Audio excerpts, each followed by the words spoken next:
Quite by accident, I discovered a dozen dead bodies in the woods. I didn't know how they came to be there, but that didn't matter. They shouldn't be. And yet they were. Their dried up, desiccated remains were the ungodly things of nightmares.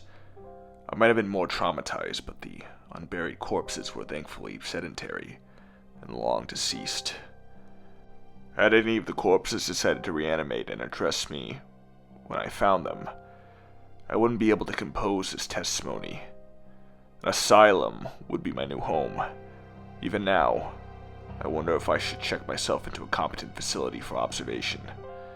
I'm fully aware what I'm about to divulge doesn't sound sane or even rational, but it absolutely happened nonetheless.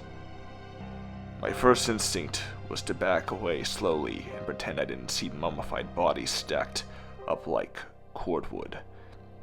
The mind has limits to what it can deal with.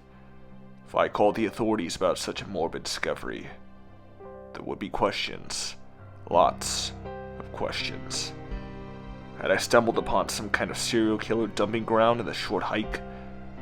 The mountain paranoia in my head worried me that I'd become the chief suspect by a lazy detective proxy. I convinced myself it was simply better to reverse course and erase the uncomfortable memory with copious amounts of high-quality alcohol. The problem was, someone put those bodies there. They didn't individually march into the forest and expire from natural causes. No, I knew murder was the unified reason they came to be congregated together in the mass dump site. By the appearance of their advanced putrefaction, the crimes had been committed long ago. But for all I knew, the killer was still actively hunting. Drinking myself stupid wouldn't prevent me from becoming added to this rustic woods collection. So, I remained stone cold sober and hyper-vigilant that night, and for several more, all for a terrifying scenario which might never occur. Unfortunately, the adrenaline edge needed to stay hyper-focused and fully alert for such things is not sustainable forever. No matter how desperate the circumstances, the body needs rest, and the brain needs sleep. Once the Sandman arrived, I crashed hard. So hard, in fact, that I slept for almost a day and a half. I awoke with a violent jolt. My eyes frantically scanned the room left to right to ensure I hadn't allowed the unknown taker of lives to slip in and add me to his grim tally. There was no immediate signs of danger, but my runaway concerns still had my heart pounding. I'd slipped and let my guard down. Immediately I leapt out of bed, partially to secure the perimeter, but mostly because, after 30+ hours in a dead sleep, I desperately needed to use the bathroom. I can't begin to describe my horrified state of mind when I smacked into something obstructing the hallway.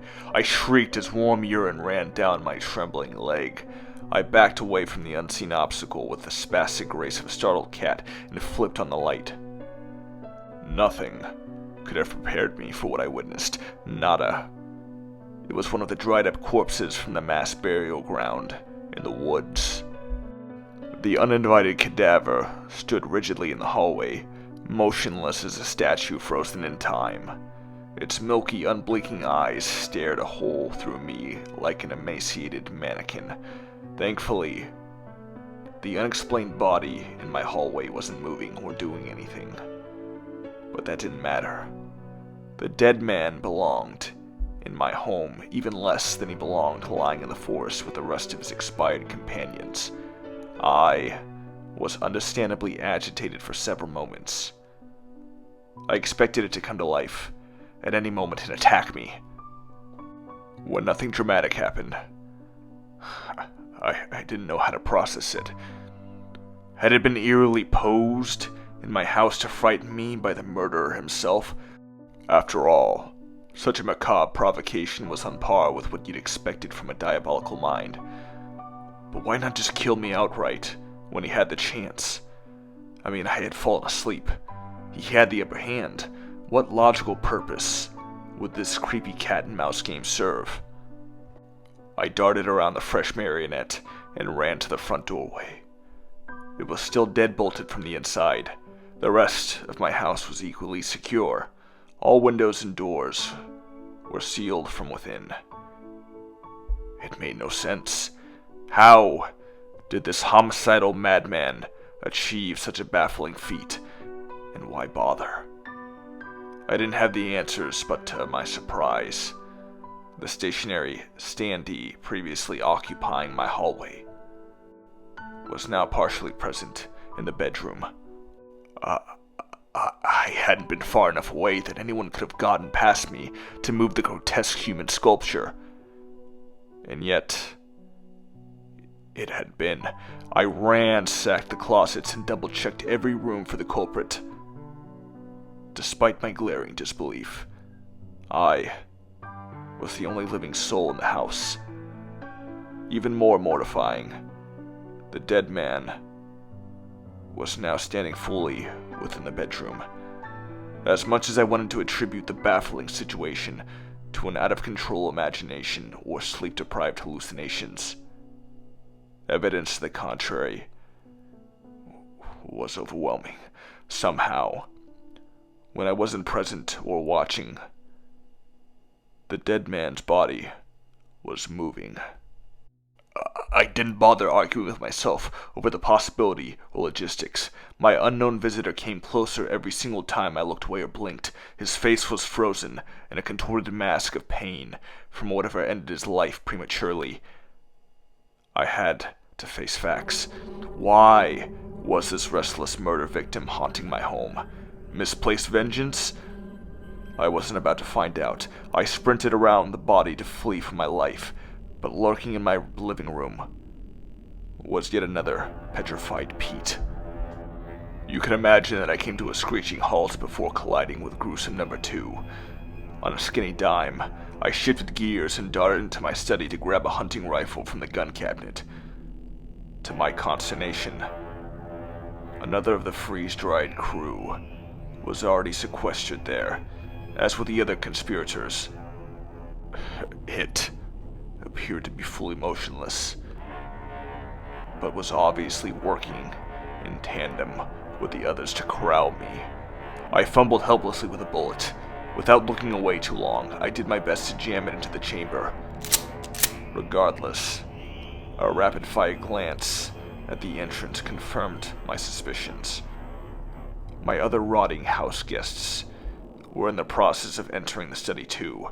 I realized it was just a matter of time until the entire cabal joined us for an uncomfortable meeting. As much as I tried, it was impossible not to blink. The more I resisted, the greater my eyes watered and burned. They ached and itched from excessive emotional strain and mental taxation. I shouted in defense, "Do not come closer! I mean it! I'll shoot!" The 3 unwavering spokesmen of the underworld stood before me with nearly identical haggard expressions. I assumed their seized facial muscles had been permanently frozen at the time of their untimely demise. Suddenly, my eyes grew increasingly heavy. I struggled to even hold them open at all. I fiercely fought the urge to close my eyelids for just a brief second or two, just to soothe them. For sweet relief, it was incredibly tempting, but I knew what it meant if I did. I fought the good fight, but in the end, they came down like a wave of heavy snowfall. It was impossible to prevent. I stood there in blind anticipation during the self-imposed darkness. "Bullets can't kill what's already dead," I heard one of them reply with a raspy, gravelly tongue and acerbic wit. "We wish to finally be at peace. Please, give us a proper burial. Divine justice will come soon enough for the one who snuffed out our lives and our mortal pain now." Immediately after the posthumous funerary request, my eyes shot back open, as if propelled by a giant spring of moral duty. Thankfully, they were all gone. But I knew the supernatural experience wasn't a dream or vivid hallucination. No, a faint scent of decay lingered in the air, and my floor bore unmistakable evidence of multiple ashen footprints. I grabbed a shovel and other digging tools. There were a dozen restless souls lying in the woods, long overdue to be buried.